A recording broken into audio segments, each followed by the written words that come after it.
Hi, this is Joshua Anonymous with InvestComics. It's February 23rd, the night before Comic-Con Revolution West Palm Beach at the Palm Beach County Convention Center. I'm here with Ming Chen from AMC's Comicbookmen podcast, IsellComics, and many other things. How are you doing tonight, Ming? I'm doing great. Thanks for having me on. I just saw you almost lost your safety net there. Oh, I know. You would have had to, ask your presence from memory. Welcome to Florida, Ming. We're just getting blown around out here. Yeah, I love it. But again, ask me anything because I'm a pretty open book. All right, let's get right into it then. What kind of hard-hitting questions do you have for me today? Oh man, I'm gonna make Barbara Walters jealous. Am I gonna cry?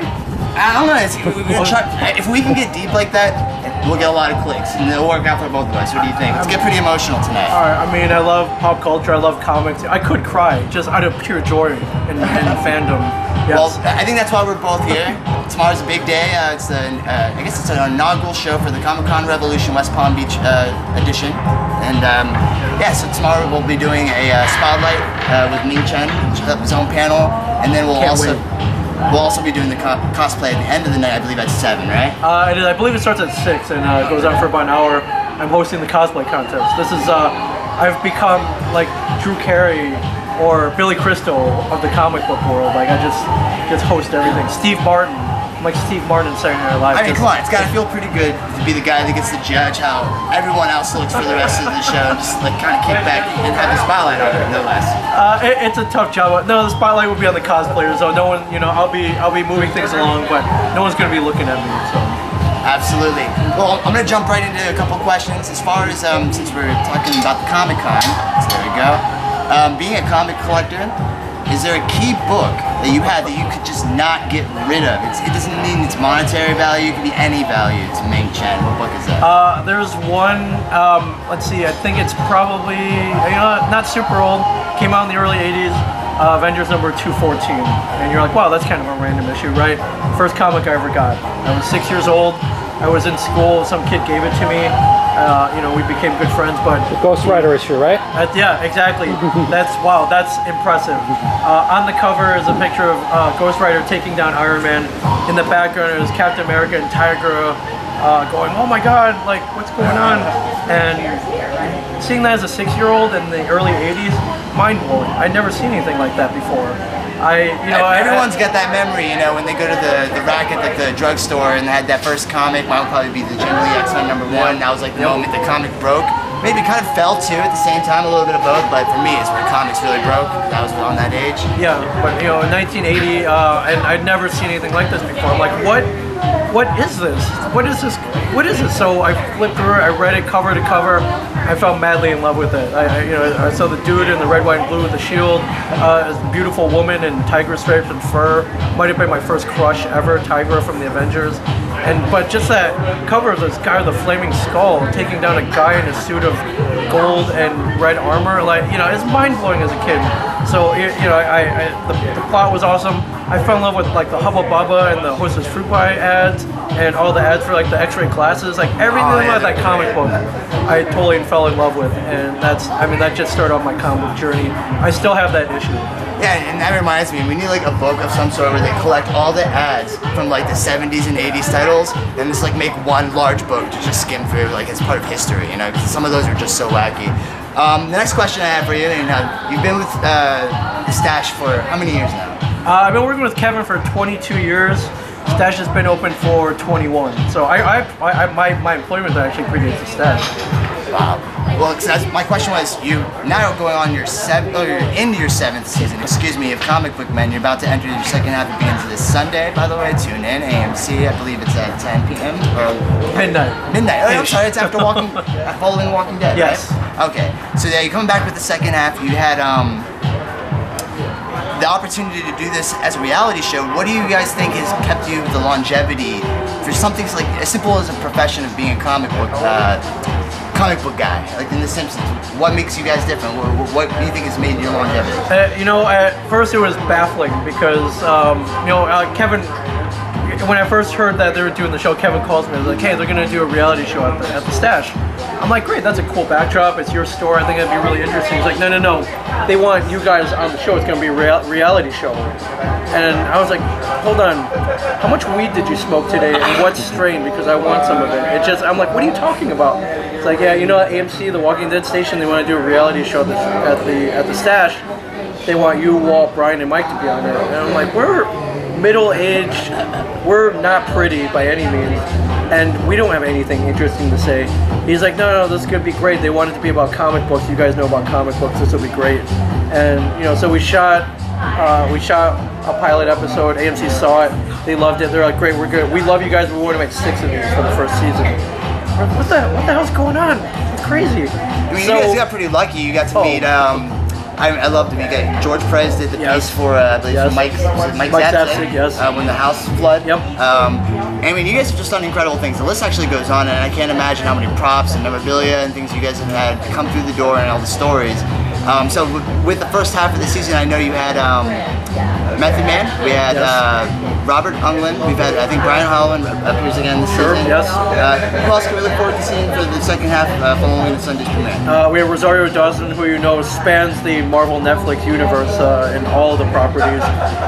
We have Burt Ward, TV's 1966 Robin. Batman.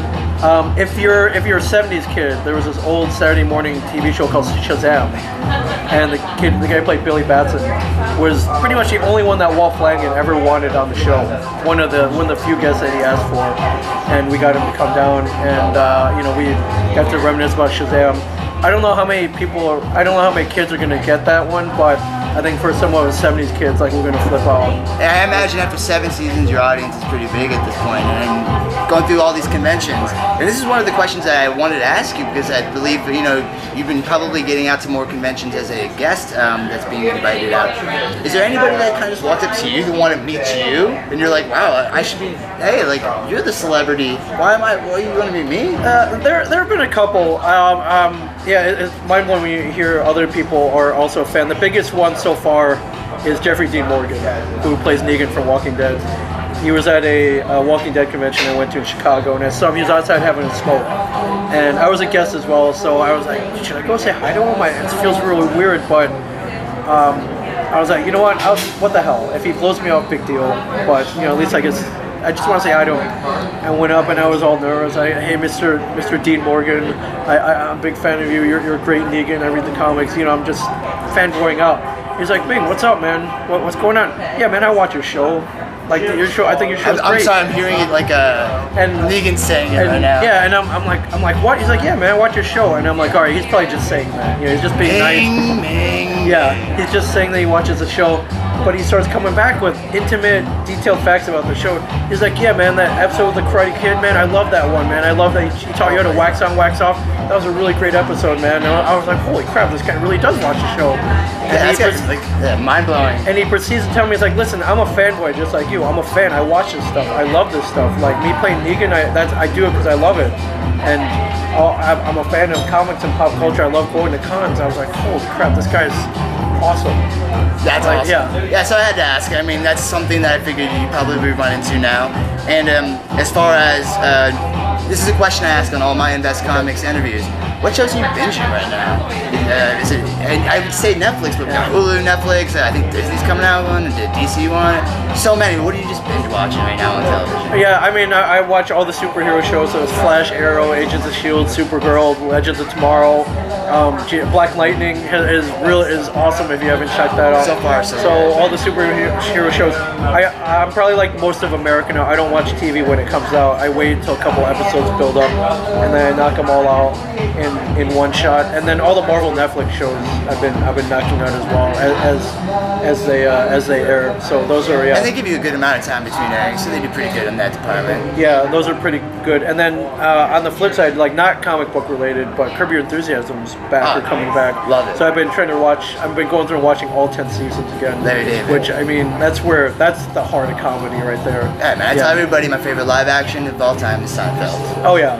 Of all time, live action I'm gonna shows. one up the. It was. Just don't at me. What's your favorite? Well, it's We'll talk gotta be TV. Curb Your Enthusiasm for sure. I'll start with Larry David. Larry David's man. Yeah, and then if we go over NBC, I love Parks and Recreation. I think that's great show too. Such a great show. If we go to animated, I also been watching Bob's Burgers. Just a show that initially came out, I was like, what is this? Another animated series? Like, how you can't beat The Simpsons, you can't beat Family Guy, you can't beat. I think they just announced a film in development of that. So that's exciting Yeah, too, you for know, Bob's Burgers. yeah, and then you can't beat Rick and Morty, and then I put it on. So I like think, Adventure Time. My son Yeah. got me into that. I got a 6-year-old and he loves Adventure Time, and I didn't think I'd get into it, but Yeah. I'm pretty obsessed with that too. Yeah, Bob's So- Burgers came up on a Netflix title screen. And my kids were here. I was like, yeah, we should watch this. And I was like, holy crap, this is so good.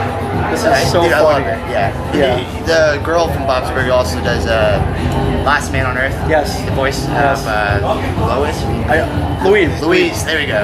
Yeah, she's great. I love her. She's hilarious. The other thing I wanted to say is I'm a huge fan of podcasting. I listen to Ralph Garman. I Hollywood Babylon, yeah. listen to Babylon. I love the Ralph Report, which is his new Patreon project. Go out and subscribe. Shout out to Ralph. Shout out to Ralph Garman. Go out and subscribe. Be a part of the Garmin.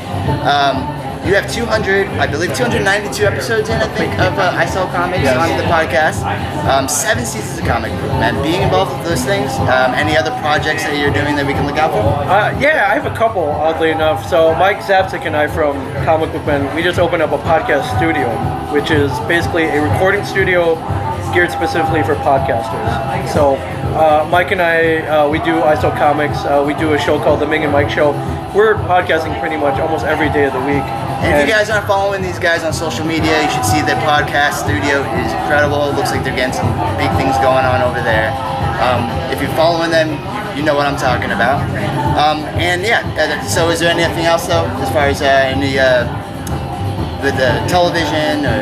Yeah, I don't know, things just kind of keep happening. So along with the podcast studio, I recently partnered in a coffee, comics, and gaming cafe in Houston, Texas. Coral Sword? Called Coral Sword, yeah. So it's literally a place where you can get amazing coffee and beverages. We'll have beer and wine very soon. It's also a gaming cafe, so we have over 100 demo games, board games, and video games, and card games such as Magic the Gathering that you can come with your friends and sit there and play for hours if you want. He's a planeswalker at heart. I am. There. And also we have a library of over 100 trade paperbacks, which you can sit down, drink a cup of coffee, and read Dark Knight Returns or Saga or Why the Last Man. And in addition to all that, we also have built in a podcast studio and a Twitch streaming studio. So it's basically all the stuff that I fanboy over in one spot. And I partner with 5 other people. One of the partners is San Francisco Giants right fielder, 2-time World Series champion Hunter Pence, who is also an enormous geek. As much as he's kind of a big, tall guy, and as much as he plays his heart out on the field, he's equal parts geek in that respect. So he loves all of that stuff as well. Well, I'm going to end it with this, because it's been a pleasure speaking Yeah, with you, absolutely. Ming. In the great words of Kevin Smith, you're doing the Lord's work, Ming. You're keeping us geeks entertained. Follow him on social media. He's doing fun things. Tomorrow's the show. Comic-Con Revolution, February 24th. Be there, be square.